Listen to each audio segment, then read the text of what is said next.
La réalité, c'est que tu le sais comme moi, un gars qui vient nous voir chez MVP, de manière générale, c'est quelqu'un qui est conscient de son sommeil, pas tout le temps, mais de manière générale, puis il est comme, hey, moi, je fais un effort, je dors 8 heures par nuit. Fait que si je me lève à 7, je me couche à 11, right? Puis là, je suis comme, ok, cool, mais comment est-ce qu'on peut faire mieux que ça maintenant? Fait que souvent, je les challenge à revoir l'horaire de sommeil. Puis là, des fois, on va parler du QQRT. Fait que, je leur parle de ça, puis on cherche, ok, mais il est où ton low-hanging fruit? Si tu dois être plus régulier, c'est-tu la quantité, c'est-tu la qualité, et ainsi de suite.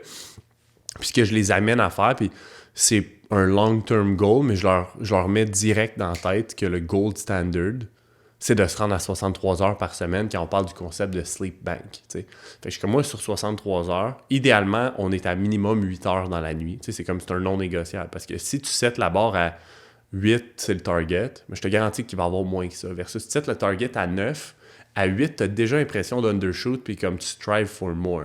Fait que pour moi, on vient chercher un genre de, OK, ben si je me lève à 7, il faut que je sois couché entre 10 et 11. Faut pas que je sois couché à 11, puis finalement, tu le sais comme moi que c'est 11 et quart, 11 et demi, puis finalement, on est plus proche du 7 heures. Fait que j'amène les gars dans un contexte que, OK, là, dans ma tête, il faut que je me rende à 63 heures dans ma semaine, une moyenne de 9 heures par nuit, mais ça inclut les siestes. Fait que si tu es capable de faire 9 heures, 8 heures à toutes les nuits la semaine, mais tu es à 40. Tu es capable de faire 9 heures la fin de semaine, tu es à 58, mais là, je veux que tu fites 5 heures de sieste à travers ta semaine, que ce soit la semaine ou la fin de semaine.